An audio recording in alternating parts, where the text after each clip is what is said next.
Yeah, she's a supergirl. Anu Saagimi podcast Hea tüdruk. Supergirls don't cry. Saadet juhib Piret Tali. Yeah, she's a supergirl. Tere kõigile, mina olen päris jõuluvana ja sertifikaadiga ja puha ja praegu ajad ei ole kõige paremad ja teise endale kingid sebima. Soovitan sokisahtlist. Ja ho.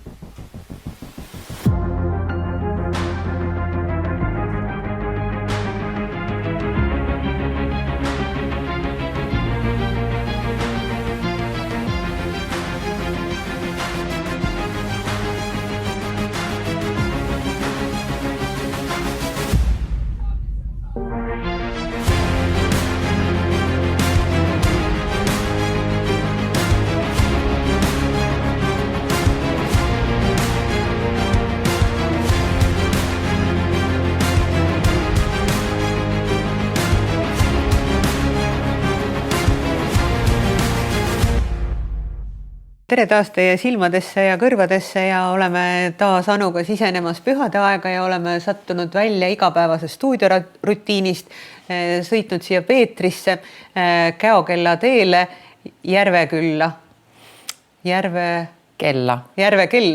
jah, Käokella ja Järvekella, et on täielikult pühade kellad, haisakellad, et kui palju see sinu jaoks on oluline, et sa satuks oma sellisest igapäeva rutiinist välja sellisesse teise keskkonda, sellisesse suurepärasesse, hästi sisustatud kinnisvarasse?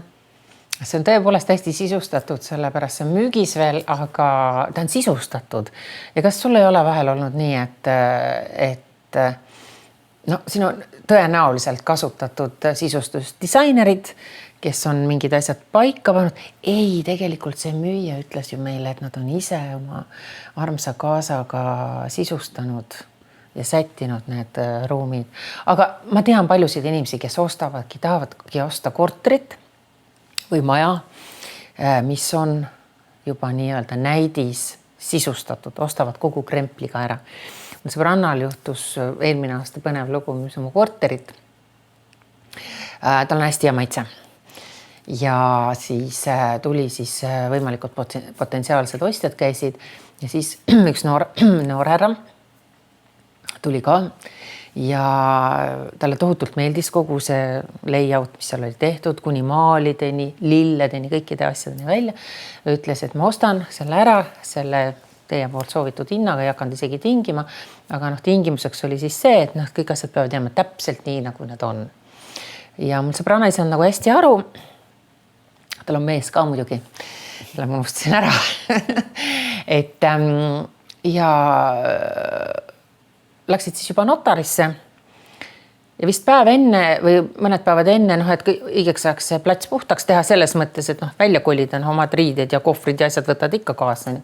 Et juba seal sebis ja tegi nagu kõik nagu hakkas ära viima, viis oma mingid armastatud lillepotid seal ja siis oma ühe maalid oli ise veel maalinud või isegi kui mitte mitu ja siis tellinud ühe meie väga tuntud kunstniku käest ühe maali ja selle nagu hakkas ära viima ja siis see kutt tuli ka sinna, kes oli just korteri ostnud ja ütles, et mida kuradit, mis asja?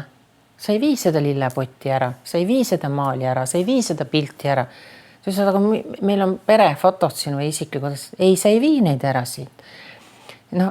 Ja ongi, ja juba tundus, et tehing jääb katki, et siit ei tule mitte midagi. Siis tuli selle tõrukumeest tuli ka koju nagu ja seal käis see jauramine, on ju. Umbes, et see susse ka ei tohi kaasa võtta. See mees vihastas hästi rahulik inimene, mitte kunagi, mitte kellegi, mitte millegi peale ei solvu, kõik on alati nagu chill. Siis kerratas, et kurat, seda võta mu naine ka juba siis, et võta kogu krempel ja mu koer ja kõik asjad, et kõik saangi korraga kõigest lahti, maksad natuke juurde ja ongi kõik läinud. Et mis ma tahan öelda, et osadele inimestel ei ole antud seda, et nagu selliselt mõnusalt, sa võtad küll see 4 seina, aga sa ei nagu võib-olla tood vana diivani kuskilt eelmisest kodust või kapi vanaema juurest või nagu need kombeks meil on, et mis me ikka ära viskame. minu arvates ei ole nii selles mõttes, et olles mitu aastat ikkagi või aastaid töötanud erinevates sisekujundusväljaannetest, siis paljud inimesed teevad nagu uue stardi niimoodi, et nad ei võta mitte midagi kaasa. Ma ei tea, kas nad põletavad need vanad asjad ära või mida nad teevad nendega, et nad ei taha, et see vana elu sinna tuleks kaasa. Energia tuleks kaasa. Riided põletavad ka siis ära. Noh, mina näiteks üks vanem sugulane koliti mingisugusesse üüberpeenesse korterisse, kinnisvarasse, mis oli siis nagu perekonna jaoks investeering ja kõik see, mis tal nagu üle jäi, see pandi nagu vanamaja hoovis põlema, mis oli nagu tohutult hull ja siis ja siis see vana inimene sai infarkti, suri ära ja siis jäi see kinnisvara jäi. Ei, infarkti ta ei saanud, aga et minu arust ta ei tundnud sellises avatud planeeringuga moodsas ruumis ennast sugugi nagu hästi, et see ei olnud talle nagu kohane, võib-olla vanemas eas ei ole ka nagu lihtne neid loobuda või noh, harjunud elurütmi välja vahetada täiesti. Aga noh, ütleme nii, et on ruume, mis inspireerivad, aga et noh, kui mina peaks näiteks valget uusarendust hakkama sisustama, siis ma ikkagi tahaks, ma arvan, et ma ei saaks sellega hästi hakkama, sest see keskkond tundub sihuke vähe jutukas, et ma suudaks sinna mõelda välja ainult standardlahendusi, aga need mulle võib-olla endale ei meeldiks või ma ei tea, kuidas, kui sina peaks valima kinnisvara, kuidas sul sellega on? Et kas sa eelistaks, et ta oleks tühi, täis? Ma võib-olla eelistaks, et seal oleks nagu siingi nüüd on hästi maitsekas tegelikult köök on tehtud, kuigi suht väike köök minu jaoks, aga ikkagi mitme tasapinnaga on vasakul ja parem. 2 ööpinda. Jah, et vasakul ja paremal, et väga maitsekas, et selline köögi asi võiks olla nagu sees, kui ta ei ole väga õudne mingisugune, ma ei tea, türkiis-sinine või, aga miks mitte, mõnda kohta sobib, aga sellised köögi või basic asjad võiks, need lahendused võiks seal sees juba olla, aga elutoa osas ja magamistoa osas, et üks, millest me ei ole mitte kunagi aru saanud, kui paljud inimesed kolivad üürikorterist üürikorterisse, et siis seal on need voodid sees. Et sa ei võta, ma ei lähe nendesse vooditesse, milles on juba magatud. Mul sõbrannad näiteks nendel täiesti savi ja ma ei saa sellest aru, et ja ma mäletan isegi, ma tegin sellise karuteene oma pojale, kui nad poeg ja pruut, tema pruut kolisid minu juurest välja, siis läksid väga vahvasse vanalinna korterisse, seal oli kõik juba olemas, kaasa arvatud voodi, mida ema esimesena tegi, mina siis ma ei tea, kus nad olid parasjagu mingil väiksel nädalavahetuse tripil. Lihtsalt sa viisid nende voodi? Mina lihtsalt võtsin selle, see oli nii jälk, ma ütlen ausalt, see oli jälk, kui ma vaatasin seda, ma ei saanud, nendel, tead, noortel inimestel ka pole vahet, on ju, panid puhtad linad ja puhtad kõik need asjad, aga see kellegi madrat seal ja siis ja kogu see isegi, mul käis isegi närvidele see karkass ja siis seal oli see, kõrgem see, ma juba kujutasin ette, kuidas keegi on oma selga sinna vastu nühkinud ja küüntega kraapinud seal või ma ei tea. Ja ma tegin selle otsuse, et lihtsalt viskasin selle voodi minema, võtsin uue, mul on üks hästi lemmik, ma ei hakka, kuna ta ei sponsoreeri meid, siis ma võtsin sellisest firmast, kus on eluaegsed voodid, kus juures tehaksegi hobuse jõhvidest, te võite juba aimata, mis on. Sa isegi küsinud nende käest, kas nad tahavad seda ju? Ei, meie, kui nad välja kolisid minu juurest, siis meil on mitu magamistuba, siis ega ma ei lasknud neid koos voodiga ära kolida. Et mulle meeldib, et jäi üks külaliste toaks ja see voodi jäi sinna nagu. Ma ostsin täpselt sama väärtusliku uhke, väga-väga hea voodi, mida nad, ma räägin, ma isegi vahepeal, ma ostsin Saaremaale ka kusjuures ise endale selle voodi, aga kui mul tulevad poeg ja tema pruut külla, siis nemad magavad seal on ju, siis ma ei saa aru, kellele ma selle voodi ostsin ja siis nad on terve päeva seal voodis, nad ei saa sealt välja. Ja nad on ise ka öelnud, et see on nii ohtlikud voodid, mis ma olen ostnud, et sa ei taha sealt ära tulla. Et nad nagu kuidagi tõmbavad siin, nad on tõesti head voodid.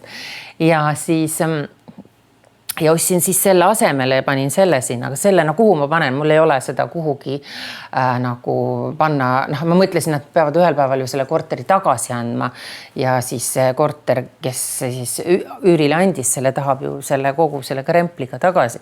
Ja kuna mul ei olnud seda jõledat voodit mitte kuhugi isegi nagu ladustada, siis ma lihtsalt lasin selle prügimäele viia, vabandage väga. Ja noh, odav ka, no ma näen, et sellise saab kuskilt USA kasutuskeskusest 100 euroga saab siukse nõudlik klient. jõletise on ju. Ja siis selle viskasin ära, midagi ma viskasin neil veel ära, mulle õudne ära viskaja muidugi. Ja siis no, sellest tekkis tohutu draama muidugi loomulikult, eks ole, mitte niivõrd sellest, et nad uue voodi, hea voodi olid saanud hiljem, siis mul poeg ikkagi ütles, kas selle peale mõtlesid, et me ei jää ju siia igavesti elama, eks ole. Et ma ei viitsi selle üürileandjaga ju vaielda, kui ta nüüd tahab kõik asju tagasi saada. Ma ütlesin, tead tühja, ostame uue talle mingi ja siis, ja nii juhtuski täpselt paari aasta pärast, et siis tuli see Austraalias elav üürileandja ja siis ta oli täiesti šokeeritud, et voodit ei ole. Loomulikult me võtsime selle kalli voodi ära ja siis see läks nende järgmisesse elukohta. Ja siis tuli sellest õudne draama ja siis, jumal, maksime kinni muidugi kõik asja, mis siis on. Ei, see oli nagu maailma lõpp selle austraallase jaoks, see õuduste voodi. Ja siis ma ütlesin ka vist talle, et tead, et see oli nii õudne, et ta vaatas minu ka suurte silmadega. No ta ei saanud aru nagu, mis mul viga on. Kus ma tahtsin jõuda on see, et voodi on nagu nii isiklik või personaalne asi nagu hambari. Et ma ei taha magada võõras voodis. Ja minu jaoks on dilemma ka alati see hotellides ööbimine. Et vanasti kusjuures, kui ma USAs elasin ja seal Soomes ja Rootsis, tead, et me võtsime reisile iga kord oma padjad ka kaasa. Ja sellega oli nii mõnus lennukis ka magada. Meil oli sellised natuke piklikud, sellised mõnusad, pehmed padjad. Ja hotellis ka ainult oma padjaga, sest ma ei suutnud mõelda, et keegi tatistab seal mingi padja peal ja ma pean siis isegi hotellis magama. Ja päris Hilton, kui ta tuli Eestisse, meil sai just valmis siis Foorum hotell ja siis tema tingimus näiteks, kui ta tuli, ma mäletan, me tegime mingit lugu, oli see, et ta isegi rääkis sellest kuskil, et iga kord, kui ta läheb mingisse linna, siis ta alati küsib, et mis on kõige uuem hotell, mis on äsja ehitatud ja ta ööbib alati nendes hotellides. Ja siis ma mõtlesin sekundi murdas ja mõtlesin, miks, aga loomulikult voodid on uued, padjad on uued, linad on uued, tekid on uued, kogu see atmosfäär on nagu värske, et hotelli omaniku pärija peab ju seda teadma, et millised on siis puhtad hotellid, millised mitte. No sama minu arvates kehtib ju ka restoranide ja spaade osas, et kui sa lähed mullivanni ärge minge, see on kõudne. Seal on nagu imelisi atraktsioone, aga kui sa lähed sinna mingi aasta hiljem, siis ei ole sellest mitte midagi järgi jäänud ja sageli nagu restoranid, maksimum aastaga kipuvad degradeeruma. Kõik need imelised road, mis sul on kunagi maitsenud, sa lähed tagasi, neid on vähem, nad on koledamad, nad ei maitse enam hästi. Ja siis tekibki küsimus, et kas siis peaks nagu kõik asjad nagu esimese kuu või nädala jooksul nagu läbi ratsutama. Aga ma olen alati mõelnud ka, et kui ma Inglismaal või kuskil olen käinud, vaata, kus on need sadades aastates vanad pubid ja need kõik. Ja siis nad on sellist hästi pehmetest materjalidest ja sametist on need kaetud, need sohvad ja toolid seal ja seinad on kangaga kaetud ja mul on alati see õuduse tunne, et ma ei ole kunagi näinud, et seal nagu tehtaks mingisugust väga suur puhastust, et kõik need pisikud ja batsillid ja mis asjad need seal sees on, see on natuke... No samas ütleme niimoodi, et võib-olla need kõik ei levi arvestades seda, et nad Inglismaal jätkuvalt ei ole avastanud seda, et kõiki ruume võiks kütta normaalselt. Ma ei tea, seal on niiskus ja seened ja hallitus. Ei, no mingites kohtades on ju jätkuvalt ainus nagu kütteallikas on kamin või midagi sellist, et see on nagu ka täiesti... Et jah, selles suhtes ma olen küll ja Ameerikas mind ärritas see, siin on väga tore, siin on ta vaibana on ju see karvik ja väga mõnus, mulle vaibad väga-väga meeldivad. Aga seal meil oli korter, ma mäletan, mingi 4-5 toaline korter, maja enne, kus seda me elasime. Ainult sellise pehme karvkattega on kõik, kuni trepid ja kõik asjad on selle karvaga kaetud. Ja siis oligi, läks mingit asja maha alguses, ma nagu üritasin, et joon ainult valget veini, meil oli hele karv veel, hele hall selline. Ja siis mõtlesin ka, et issand, siin ei saa küll punast veini jooma hakata, et pärast olid punased veinid, lillad veinid, rohelised joogid. Vahet ei olnud, läksid maha, tuli see koristajad, olid mingid vahendid, tõmbas need puhastas ära, aga ma mõtlen, mis asjad seal sees kõik, tead, imbuvad või elavad. Et see oli nagu too much ja seal kõnnitakse ju sulle tuppa välisjalatsitega, seal ei ole niimoodi, et ukse juures võtad välisjalatsid ära, see on täielikult, see on skandaal. Isegi Soomes need inimesed, keda ma teadsin ja tundsin, seal ei, jah, eraldi ruumid on magamistoad ja privaatruumid, aga üldelutoad ja sellised kohad, mitte kunagi jalanõusid ära. Aga Eestis on ka olnud küllalt palju neid perekondi, kus sul on surmaähvardusel keelatud nagu kingad ära võtta, kui sa sisened. Siis ma mäletan, et kunagi ammu see oli Gunnar Aarma Pärnu majapidamises nagu, et siin majas on see seis, et inimesed ei käi sokkis. Gunnar Aarma ütles seda. Ja no selles mõttes, et nende kodus oli see täiesti nii, et minu arvates on ka alati nagu suhteliselt piinlik, et sa vaataks nagu inimese aluspesu, kui ta nagu mingites sokkides välja, mingi jõuluvanaga sokid ootamatult kellelgi keset nagu kevadet või suve jalas, sest ta ei ole hommikul leidnud ühtegi või on erineva mustriga sokid, sest ta on kiire olnud. Ei, auk on varbas, see on ju põhihirm või siis tuleb mingid lebrad tuleb sealt. Aga minu meelest see on, et kui ma tean, kuhu ma lähen ja ma tunnen neid inimesi, ma tean, et see on, nad tõesti ei taha, et ma seal oma kontsakestega võib-olla seda põrandat kriibin. Mõnel on ju see foobia ka, et issand jumal, et tuled oma kontsakingadega siia ja et võtta ära, siis mul on alati endal oma vahetusjalatsid, aga siis nad on kas siis seal, kus tohib kontsakingaga olla, mul on vahetuskontsakad kaasas või siis täistallaga mingisugused, vaata. Visiidisussid olid vanasti. Ei, mulle ei meeldi. Niisugused elegantsest nahast, siis nad panid pakikesega ja meil üks vanem proua käib meil vahel külas ja siis tal on alati visiidisussid. Ei, mul peab olema kõrgust, aga siis võiks ju tõmmata selle sinise, selle kile koti. Vabandust, teie muuseumisse ma tulin. Et see on jah kummaline, et igal pool on omad need, aga me jõudsime sellest korterist nagu üldiselt siis rääkida.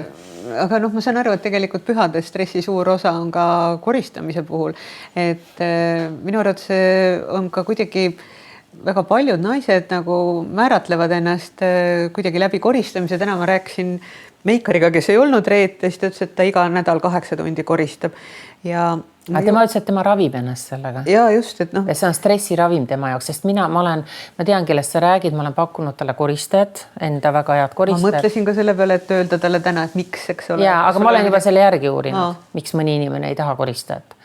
Ja ta ütles, et see on see hetk, kui sa saab nagu oma töömõtetest ja mingitest muremõtetest või sellest rutiinist eemalduda ja siis see koristamine, vaata, see on füüsiline töö, mõni võtab seda trennina, et seda ei tohi alahinnata ja mul ongi ka dilemma, mul on nagu kahes kohas, et siin pealinnas siis, kus ma olen, mul ei ole aega lihtsalt koristada, mul on koristaja, ma ei taha sellest koristamine tekitaks mu stressi, on ju, kui ma näen need karvarulle seal kuskil ja siis ma tean, et mul ei ole aega nende rullikestega seal tegeleda, siis koristaja peab käima. Samas, kui ma lähen Saaremaale, siis mul on seal ka tegelikult koristaja. Sest mulle meeldib, varem ma ikka koristasin ise, aga nüüd on käest ära läinud. Ma avastasin, et ma ei saa 2 asja teha, et ma ei saa möllata aias, kuigi ma ei kasvata aias mitte midagi. Aga ma ikka möllan seal aias, ma püherdan seal aias. Et siis ma nagu tahan, et jah, keegi koristaks ja aga ma ise teen, nagu ma tahan vahel ka selle tolmuimejaga ikkagi niimoodi vehkida. See on stressimaandaja, päriselt ka, see on stressimaandaja. Mulle meeldib selliseid suuri nagu, et kui mingi ehitus toimunud või mingisugune remont või asi, siis ma olen ekstra ostnud sellise suure mõnusa, mida kasutatakse ainult ehitusel. Meil on ka mõlemas kodus need. Just, ja mulle kohe meeldib seda ehituspahna ja kõike seal surada sellega, siis ma tunnen, et miks ma pean minema ja maksma raha jõusaali eest näiteks või trennisaalis käimise eest, kui ma võin teha midagi kasulikku või füüsilist või siis aias, eks ole, et ma parem korjan neid õunu sealt ja siblin oma seal roosipõõsas, mul on seal vannitoa akna taga, et ma siblin parem sealt umbrohtu ära ja ühesõnaga teen või lõikan põõsaid, seega mulle meeldib, vaata, milline trend see on niimoodi, teed see. Kõik need alumised lihad. Ja, et see ongi see nagu, et mul on kahju minna jõusaali mitmeks tunniks. Millest tulemus on ainult lihased ja mitte mingi mingit tööd, eks ole. Kuidagi nagu see tundub nagu Lihtsalt peaga vastu seina tagumine lihtsalt mõttetult, et vabandust nüüd, keda ma nagu solvan on, aga osad inimesed käivad trennisaalis lihtsalt ka jällegi, et seda stressi maandada, mis on täiesti aru saada. Kus me sinna koristamiseni jälle jõudsime. Sellest, et pühades tekitab see stress, et inimesed tahavad, ma ei tea, teha suur puhastuse, osta uue televiisori, osta uue diivani ja siis nad kokku... Pühade ajal. No kas sa ei ole näinud jõulud, neid reklaami? Siis kui vajan 1000 jõulukinke teha, siis ma lähen televiisorit ostma või? Aga sa ei ole näinud neid reklaame, et umbes kõigepealt sa pead mingist hetkest hakkavad umbes üksinda kodus 1, 2, 3, 4, 5 tulema ja siis sinna vahele pannakse neid väikelaenu reklaame, siis et sul on et lähen võtan laenu, et osta endale jõuludeks uus saad jaanuariks nagu megapohmelli tarbimispohmelli, sa avastad, et sul on vaja kõik need liisingud maksta, et sa oled nagu ennast kinkide ja tarbimisega nagu lõhki tõmmanud ja siis kõige masendavam kuu on need jaanuari mingisugused esimesed nädalad. Võtke neid kiirlaene inimesed, palun. Leppige vähem, aga ärge neid küll. Jätke need jõulukingitused tegemata, aga see ei ole seda väärt. See laenu võtmine. Mina olen oma elustaadiumis jõudnud sinna, et mul ei ole mitte ühtegi laenu. Ja see on nagu best of the best tunne üldse. Et ma ei või kannatada mitte, ma ei võta vorsti ostmiseks ka mitte ühtegi laenu, ma jätan selle vorsti, see on piltlik praegu. Ma jätan selle söömata või ma jätan selle asja tarbimata, aga ma ei võta mitte ühegi asja jaoks laenu. Kui ma pean laenu minema võtma, see näitab, et ma elan üle oma võimete. Minu jaoks tähendab see seda. Või tahad valesid asju, mingid asju, mis ei ole jõukohased. See on ka nagu veider, et ühtepidi nagu tohutult õhutatakse inimesi tarbima ja teistpidi siis tundub, et inimene ei olegi nagu midagi väärt, kui tal seda kõike ei ole. Et sina ei tunne vajadust. Sõida kehvema autoga, osta vähem asju, ära mine mõnda aega reisima siis, võta selle arvelt.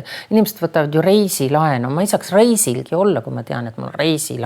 Ma käin laenu eest reisi. Aastaid tagasi maksma mingid asju. Aga kas inimestel ei ole see YOLO, et you live once, et ma tahan seda kohe saada ja mul on kohe vaja.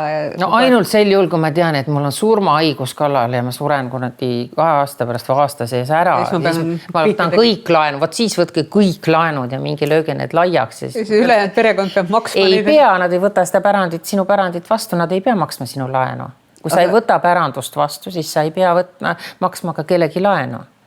Jah, see on väärtuslik oskus, aga et samas, kas ei ole pisut vastutustundetu? Ei ole, kui ma hakkan surema, siis ma möllan nii, et maa must. Ma ostan lennuki kas või liisinguga. Sa käisid ka vabaraha vaatamas? Tõmban ringi. Ei ole käinud. Filmis Uus raha võid. Sa rääksid. Ostab purjus peaga lennuki. Ja ma ei ole näinud, aga ma teeksin seda. Et mul on see sama tunne, et ma teeks kõik asjad siis.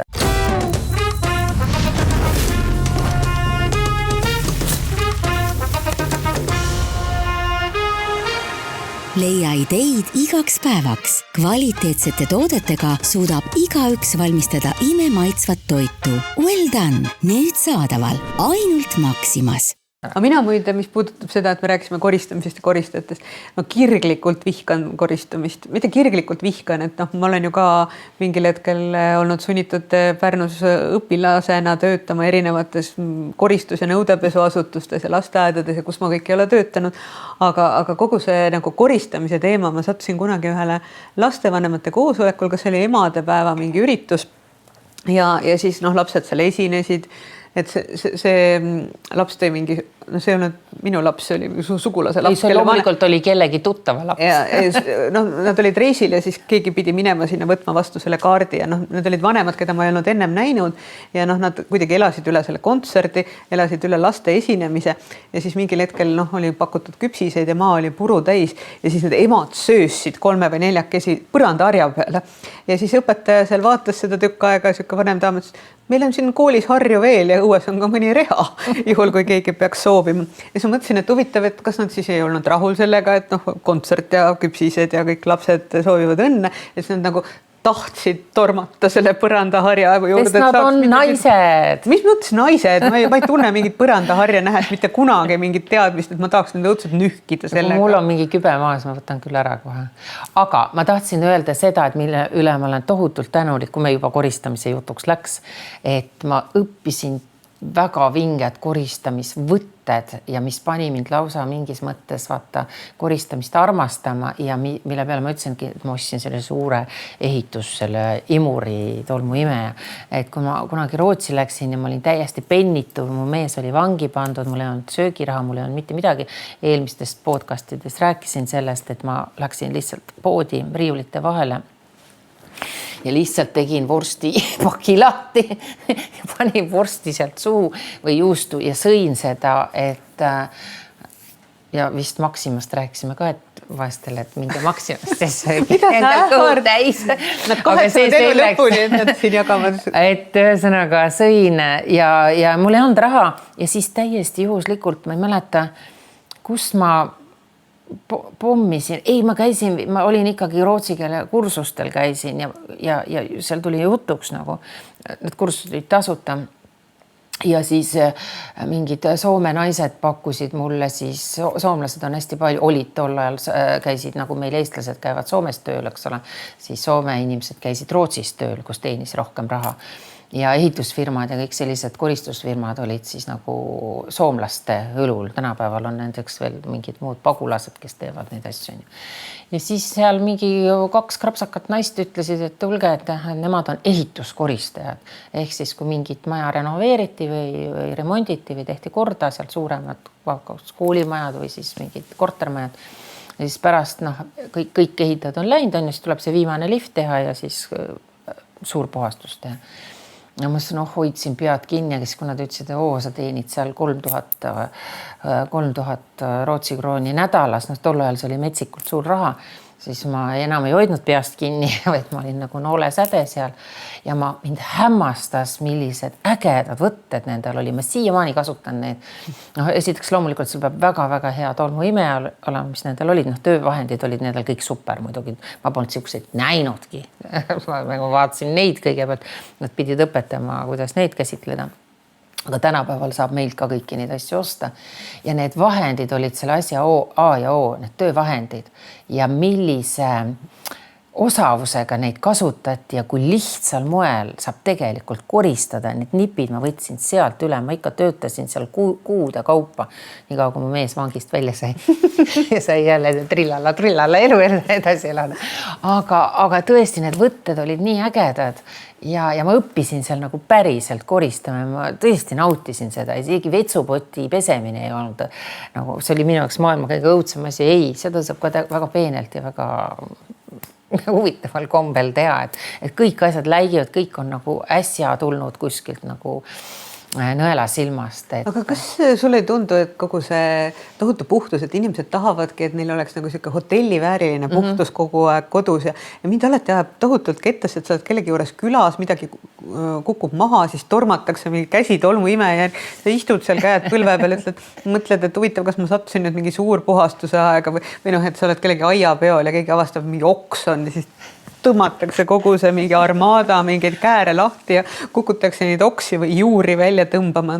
Ja siis tekib küsimus, et miks? Ja siis, kui jõuad mingisugusesse kohta, kus on nagu elus edasi jõudnud daamid, eks ole, ja siis on, aga minu koristaja ja minu koristaja.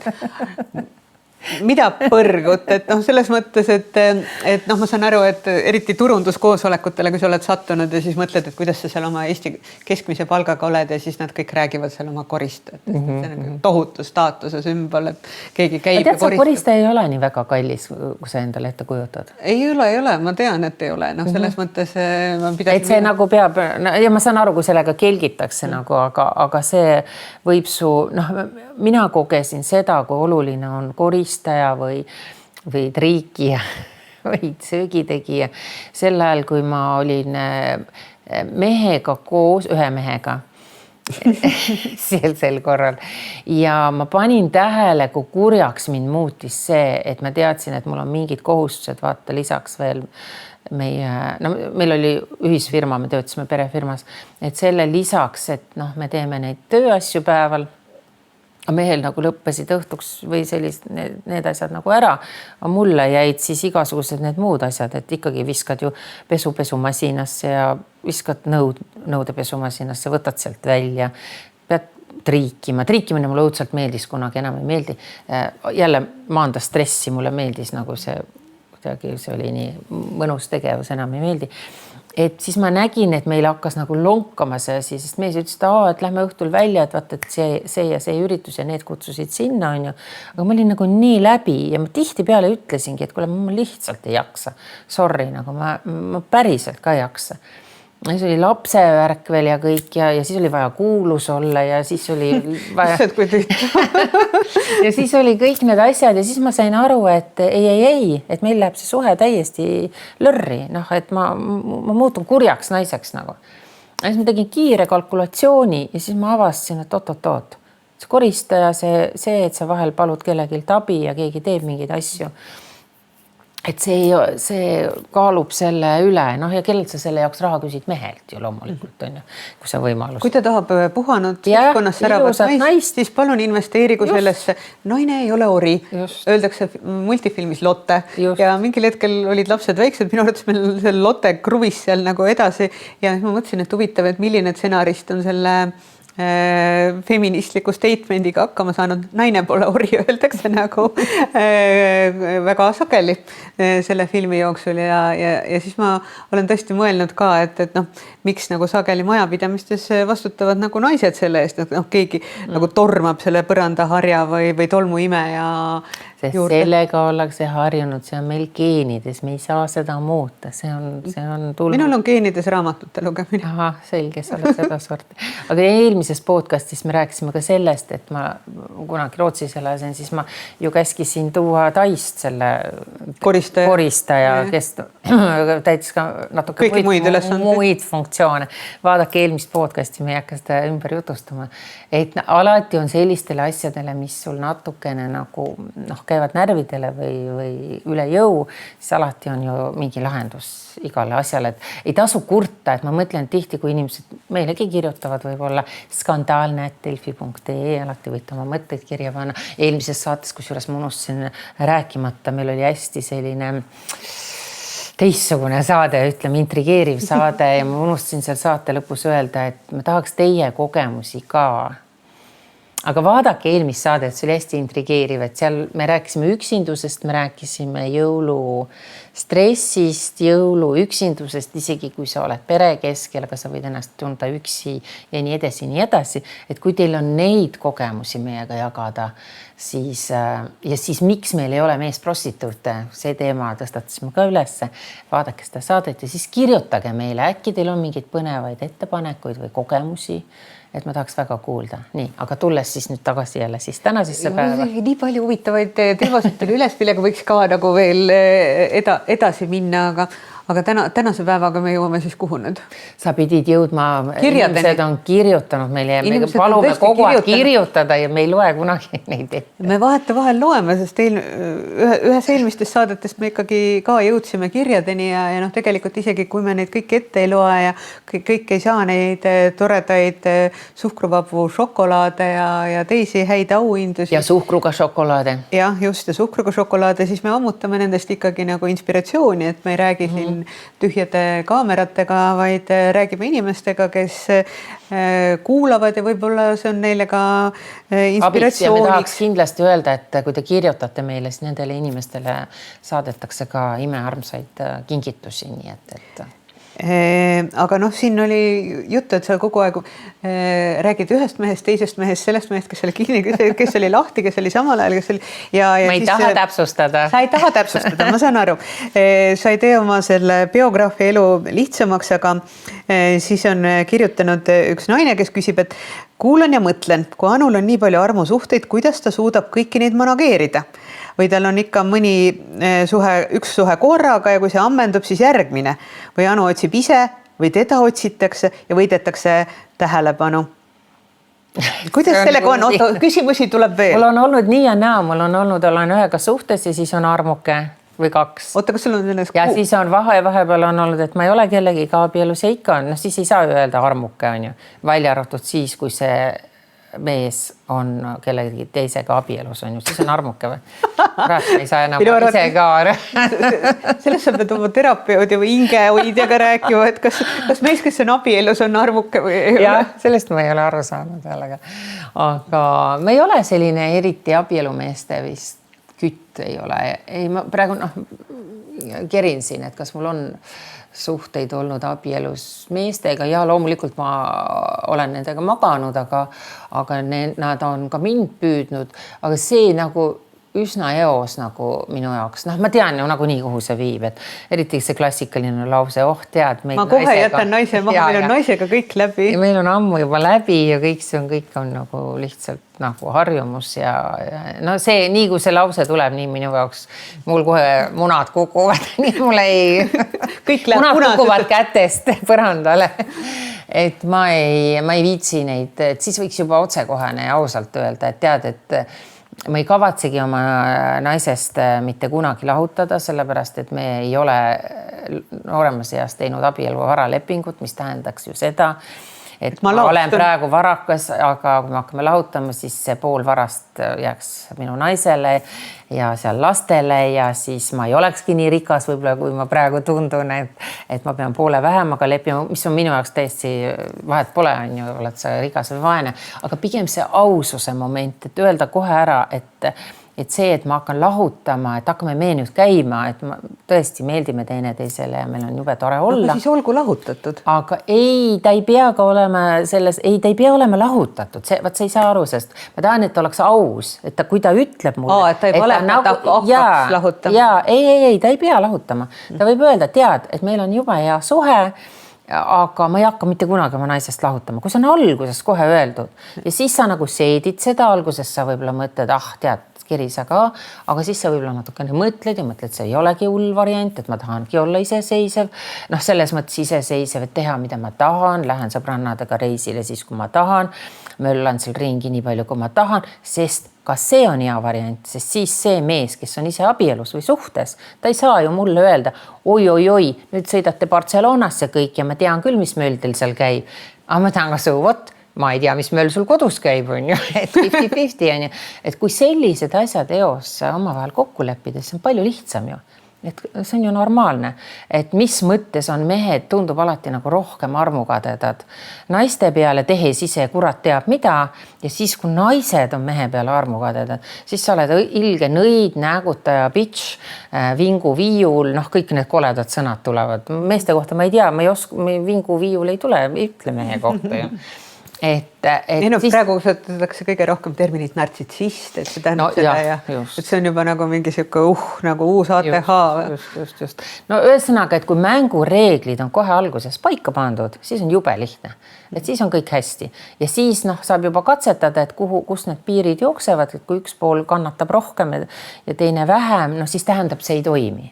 Et siis see on juba hukule. Kusjuures ma ei tea, kui levinud see nagu Soomes on, et 90-ndatel oli Eestis üsna tavaline see, et meestel oli paralleelelu, et neil oli tööl nagu teine armuke ja siis nad olid kusagil oli naine, kellega oldi siis abiellus ja oligi nagu piinlik lugu, et ükskord üks kolleegidest siis lahkus siit ilmast ja siis olid nagu matused kahe lesega. Üks oli põõsa taga, aga kuna ma ei olnud päris naisega kunagi kohtunud, olin kohanud ainult armukest, ma sain kaastunnet avaldada ainult talle. Et ja see, et kõik need argipäevad veetis ta oma päris naisega või siis näiteks on nagu veider lugu, et ühel mehel oli 2 perekonda täiesti teadlikult ja siis Lesk esimesest abielust luges kaastunde avaldusi Eesti ajalehest, et kumbal siis on rohkem kaastunde avaldusi, kas lesel number 1 või lesel number 2.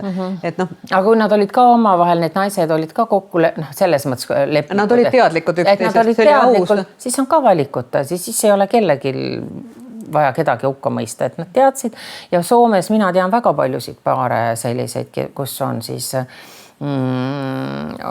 abiellutud suhteliselt noorelt on ju ja siis mingil hetkel jomkumb, tavaliselt on ikkagi kahjuks see mees, kes siis valib, ta tahab veel lapsi saada, aga su oma naisega on juba lapsed seal tehtud 2-3 tükki.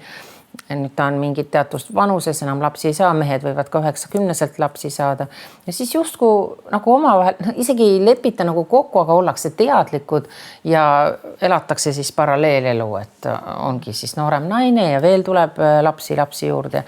Mul on hästi palju, ma ei saanud sellest alguses aru, mul käis kohutavalt see oli vastumeelne, sest ma mäletan, et vaata, sa tunned seda meest ja seda esimest naist on ju, nad käivad su juures kogu aeg külas ja kõige ta. Ühel hetkel need mängureeglid muutuvad, on ju, siis selle naise asemel, keda sa juba tundsid, ilmub siis see järgmine naine, on ju, siis sul endal on nii awkward, nagu sa ju ei tea, mida sa nüüd räägid, mis asjadest, kõik läheb sassi nagu, et seda ei tasu alati võtta nii, et see on nende kahe inimese vaheline asi, see on ka sinu sõprade, tutvusringkonna ja perekonna asi, sest siis ma panin ka seda tähele, et need, kes selle otsuse teevad nagu peresiseselt ja on nõus selliste paralleeleludega, siis näiteks nende vanemad või nende sugulased võivad minna täiesti hulluks, sest ma nägin konkreetselt, oli ka mingi tore suvepäev või suve veetsime ja siis oli natuke võib-olla napsu ka võetud ja siis selle mehe ema, kes siis teadis, et ta poeg elab sellist paralleelelu, on ju, kõik oli suutnud sinnamaani nagu olla, kuidagi sellega nagu hakkama saada, aga siis, kui ta oli saanud natukene rohkem glögi näiteks, nagu meil siin täna, siis ikka jooksis juhe täiesti kokku, siis tuli see kõik, mida ta oli endas hoidnud ja mõelnud, et ma saan hakkama, siis see ühel hetkel ikkagi purskus välja ja see draama või see äng oli nii õudne vaadata kõrvalt, ta tõesti karjus, ütles, et ma ei saa aru, kuidas inimesed elavad sellist õudset elu, et see ei ole, sealt tuli kõik, ma ei hakka seda kõike kordama siin, et seda ängi oli mul pigem valusam vaadata, et kui need omavahel seal said kõik enam-vähem sätitud, on ju, siis tegelikult nende lähikondlased ei saanud sellega hakkama, et tasuks ka selle peale mõelda. No nagu see Eesti polüamooria dokumentaal, et see oli ka samamoodi just emal oli see nagu arusaamatu, et kuidas tema pojal on nagu lõputult kõrvalsuhted, aga kuidas sa siis nagu manageerisid need sul oli nagu eraldi kalender Google Drive'is, kus sa nagu panid kirja, et mis päevadel on üks või teine või kolmas mees, et ei tekkinud mingisugust segadust, küsib ta. Mis mõttes? Kui sul on mees ja armuke. Ja, et kuidas neid manageerida? Aga miks ma peaks manageerima? No, võimekas naine ju. Mul ei ole probleem. Ei pea, see ei ole nii keeruline. Kule, kes tahab topeltsuhet elada, see on imelihtne. Järgmises saates jagan retseptid ja et me hakkame siin lõpusirgele jõudma, kui mäletame enam. Aga see on imelihtne, see ei ole siin, sest vaata, meestel on kogu aeg nii palju teha. Need on nii kohutavalt tegusad. Nendel on tohutud äriasjad ajada ja siis sõbrad ja kõik muud värgid. Kuule, nalja teed või ma võin käia 5 korda nädalas öelda, et ma käin maniküüris ja iluhoolduses ja juuksuris ja mida iganes. See on kõige väiksem mure sellel. Kõige suurem mure selle puhul oli see, et mul läks voodis vahepeal sassi, kellega ma voodis. Nimetasid inimest vale nimega või? Oi, seal juhtus hullemaid asju, aga sellest me räägimegi järgmises saates kusjuures. Nii, sest meil on saade läbi ja me pidime rääkima kommidest, Maxima Singist, Liviko glögist, piparkookidest, kosmeetikast ja et suu oleks alati puhas ja värske õhk oleks, kui oled nii armukese kui meie juures. Ja mis ma soovitan on see, et see lõhna teema nagu, vaata lõhn jääb kinni, kuidas naine saab aru, et mehel on armuke, ta tuleb see teise naise lõhnaga, nad on ju seal lõõrunud teineteist, on ju, ja sa tunned ju mingisuguse teatud teise parfüümi ära, mida su mees. Mitte ainult parfüümi, vaid ka kehalõhnad on väga intensiivsed. Et see, ma soovitan, peske kas või selle suuloputusvedelikuga ennast üle keres ja tuus seal puhtaks, võite kindlad olla. Et need apteekrid ja arstid ei soovita seda. Ei, et ma mõtlen, et see küsimus on täiesti valesti nagu formuleeritud selles mõttes, mitte keeruline ei ole neid aegu paiku panna, vaid neid pisikesi detaile, lõhnadetailid, mingid märgid, mingisugused nimed, ööveetmine ja siis sul läheb segamini, et kus sa parasjagu oled, on ju, ajad seal sassi mingid asjad. See on palju õudsem, aga nagu ma ütlesin, siis sellest kõigest me räägime järgmises saates. Aga kirjutage meile oma kogemustest, kuidas teie panete Google Drive kalendrisse erinevad kohtumised kirja, kas see on kirja spordiklubidena, koeraga jalutamisena või muude teemadega. skandaalne@delfi.ee ja meile võib ka kirjutada Varro Vooglaid, kes on perekonna ja naiste meeste õiguste kaitsel ja ma loodan, et meid ei panda selle eest kirikuvande alla. Aitäh teile! Yeah, she's a super girl. hea tüdruk. Super girls don't